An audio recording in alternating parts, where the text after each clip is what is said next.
Okay, let's just get this show on the road. And look at that date stamp. Look at it. Look at it. Look at it. It's just been 10 days since my last unboxing, because the last one was super, super, super late. And I promised that I would get this done on time. I just got the latest HorrorPack in the mail today. I'm going to unbox it for you. Very speedy. Never let it be said that when really pushed, I'm willing to go slightly beyond the bare minimum. So, we're going to do that. I actually have quite a bit of mail here, and got a nice little package from my friend and everything. That was nice to see. I'm not going to go into it right now, but I did. So, alright, so yes, I have the latest HorrorPack. Now, let's just do a very quick overview for the people who don't know. The HorrorPack is a set of 4 Blu-rays. You can also get 4 DVDs if that's your thing. And they're different movies if you're rich enough to do both. But I just do the Blu-rays. They're 4 Blu-rays, and they're all horror, naturally, all horror thriller. And usually there's like something that goes... it goes a little low in price and stuff, but it's more than made up for the rest of the pack. And really nice is that you will get at least one exclusive in each pack that is a... well, it's an exclusive. You just can't get it anywhere else. It'll have its own special features and everything. Really, usually an interesting indie horror film that you get to check out. So this is a good set. Let's take a look at what we have. This is going to be the February 2021 HorrorPack unboxing, and I'm hoping this goes well here. So let's find out. Here we go. And don't you just love that sound? Oh,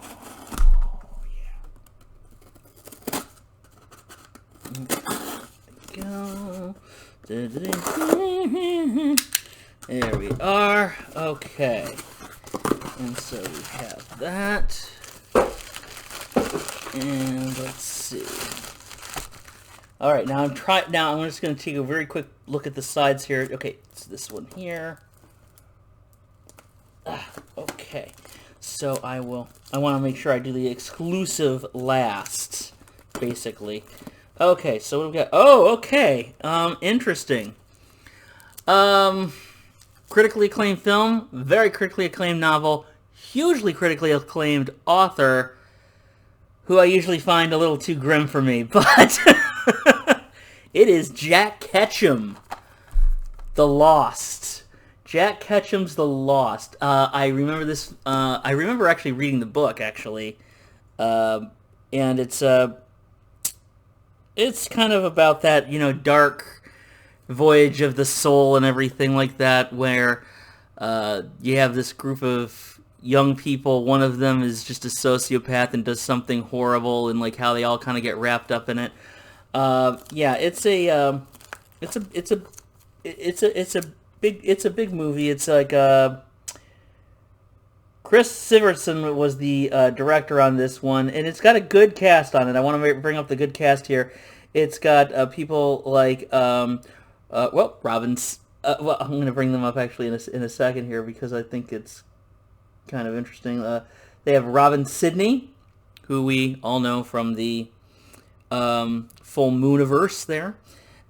We've got D. Wallace Stone. We've got Michael Bowen. We've got Ed Lauter. We've also got Aaron Brown. Aaron Brown, who is just a phenomenal actress. I'm glad she's starting to do films again. I hope she starts doing big films again soon, because Lord knows she is absolutely talented enough to do whatever she wants. She went by years ago. She went by the name Misty Monday when she was doing films for EI Independent Cinema, like Seduction Cinema, Shakorama. Lots of softcore stuff, starting with Factory 2000 and then going into EI. And then also branching out, though, into the Shakorama titles and really stretching her acting chops. Great comedic actress, great dramatic actress, Erin Brown, and she was in Masters of War. And I'm kind of going off and off and off about her, even though she has a very small part in this movie because I'm just a huge fan. I even had the best person I will ever know is my old dog, whose name was Mystery, and I called her Misty for short. Misty Monday. Yes, my dog, who is the greatest person ever, was named after her. So, but anyway, yes. Also, lots of other people here. Jack Ketchum's The Lost. I might actually have to finally give this a day of court. Like I said, Ketchum is a writer everybody loves, and for me, he's so brutal that it sometimes hits me the wrong way. But I've always wanted an excuse to see the movie, and now I've owned the Blu-ray, so I don't really have an excuse not to see it, do I? So let's do it. Oh, good! I like this movie. Okay, I'm kind of a little weirded out here because they have what I'm going to call is the Walmart packaging for this film.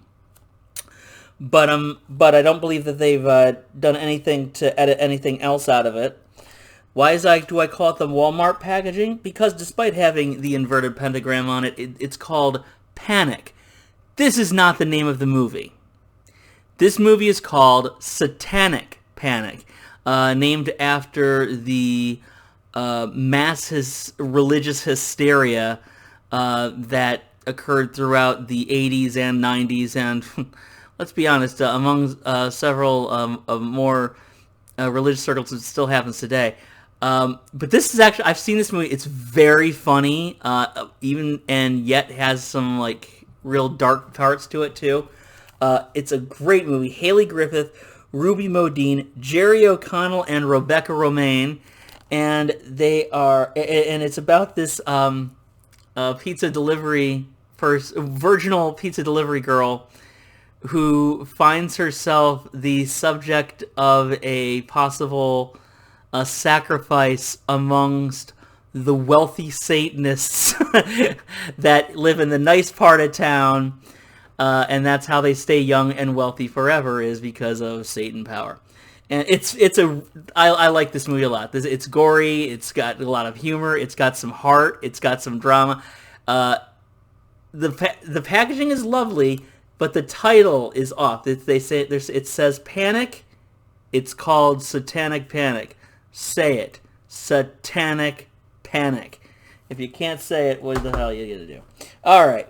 Next one is okay. Yeah, this one's great. Okay, this one is. This caught me off guard. Okay, this one I have not heard of. Actually, I think I've heard the title, but I definitely have never seen this cover. It is the Extra Yummy Collector's Edition of Yummy. And yeah, look at that cover. We got some gore and stuff happening, some surgery stuff. Doesn't look like a necessarily very successful surgery, if you ask me. This is, the tagline reads, Facelifts, Boob Jobs, and Zombies. Well, I mean, I like some of those things. So, let's read this, because I don't know what this is, actually. So, we've got... A young couple travels to a shady Eastern European hospital for plastic surgery. The young woman wants a breast reduction. Her mother comes along for yet another facelift. Wandering through an abandoned ward, the boyfriend stumbles upon a young woman gagged and strapped to an operating table. She's the result of experimental rejuvenation treatment. He frees her but doesn't realize she's patient zero, and he just caused the outbreak of a virus. Well, way to friggin' go! Okay, that will change the doctors, patients, and his mother-in-law into bloodthirsty zombies. Oh, okay, well, is he the husband or the boyfriend? Mother-in-law, whatever. but it's yeah, and as I say, like, is this an no, I don't think that this is not an exclusive in itself, but it's got nice extras on here. This is actually a good pointer. I always forget to bring this up until halfway through the video. These all have nice extras. This has a director's diary, web promos, a separate short film called Patient Zero. Maybe it's a short film that this is based on. I don't know. We're playing this by ear. It's one of the reasons why I kind of hate doing the unboxings live and everything. I always like I don't have all the information to give. And sometimes if I even have information, I forget to say. Last month, we had Steven Soderbergh's Unsane. I was trying to think about something that was important about that movie, couldn't think of it, and then I remembered afterwards, oh yeah, it was shot on an iPhone. That would have been an important piece of information. Incidentally, Tangerine, also shot on an iPhone, better movie. We had a movie called The Domestics in last month's Horror Box. Looks great. If I had had a chance to look it up, I would have noted how that's also from the director of the new Wrong Turn reboot. So, yeah, we get a lot of talent in these, and so I hope I'm just doing it justice here, folks. Anyway, yeah, this sounds like good. We've got plastic surgery, we've got zombies, we've got a whole bunch of stuff, really. Looks good. And actually, let me just take a quick look at the, yes, we have, looks like some featurettes on Satanic Panic, and that's weird. It actually doesn't say anything on Jack Hutchins' Lost, but I'm assuming that there's some on there too. Okay, exclusive time, and okay, well the title is extremely generic. If I know anything about these movies, the movie is probably not going to be, so let's hope that's correct. But it is called Werewolf. It's a werewolf movie, I'm assuming. And here we go. Summer 1945. A temporary orphanage is established in an abandoned place. Temporary orphanage is established in an abandoned palace surrounded by forests for the 8 children liberated from the Gross Rosen camp. Hanka, also a former inmate, becomes their guardian. After the atrocities of the camp, the protagonists slowly begin to regain what is left of their childhood, but the horror returns quickly. Camp Alsatians roam the... I can't be pronouncing that right. Camp Alsatians roam the forest around. Released by the SS earlier on, they have gone feral and are starving. Looking for food, they besiege the palace. The children are terrified and their camp survival instinct is triggered. Okay, so it might not be werewolves per se, actually. It might not be werewolves per se. I think Alsatians is the dogs from the camps. So we've got a film. It's probably not a very cheerful film because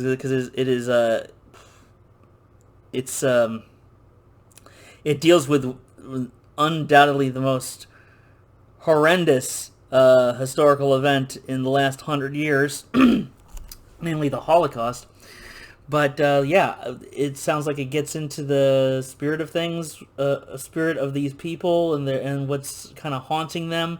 Lots of PTSD of, what are the dogs going to show you after you've seen the horrors of what people can do to each other? So, okay, so Werewolf, that is the final movie. So we've got Werewolf, that's the exclusive. We've got The Lost. We've got Satanic Panic. Don't censor, folks. And yummy. So, yeah, looks good. These are the 4. I'm going to make this a lot quicker than it was last time because I think I rambled on too much. But I do want to bring up one thing that is not horror that I did pick up. It just came out because, as I've mentioned before, I'm as poor as dirt. So this is some of the only Blu-rays that I get these days. Once every couple months I make an exception. This one was because the deal was just too good. It's the latest, it's not horror, as I said, it's the John Hughes 5-movie collection that just came out. Now, we've had John Hughes collections before, namely of the teenage trilogy of that he did with Universal, 16 Candles, The Breakfast Club, and Weird Silence. Here the thing is, I'm not a huge fan of most of those movies. In fact, 16 Candles is aged like milk. It's kind of horrifying. Weird Science I was never huge into. Love The Breakfast Club, but if you ask me, this is the real John Hughes set. It's contains the two teenage films that were directed by Howard Deutsch, not by John Hughes, but he wrote and produced. And it also contains the classic teenage thing, Ferris Bueller's Day Off. And it includes his first ventures into more mature filmmaking with the classic Planes, Trains, and Automobiles, and She's Having a Baby. So the movies, in other words, are Planes, Trains, and Automobiles, Ferris Bueller's Day Off, She's Having a Baby, Pretty in Pink, and Some Kind of Wonderful. And in the case of She's Having a Baby and Some Kind of Wonderful, those are the two first times those have been on Blu-ray. So $20, I picked it up. I'm happy. And it makes a nice little palate cleanser since I just got done talking about the damn Holocaust. Yikes. Okay. So yeah, there we go. Another horror pack and a little bit of something extra. And I hope you guys are enjoying these. I'm going to keep them up as long as you guys are all enjoying them. And hopefully I'll have some more projects in the works soon. So until then, embrace your inner geek.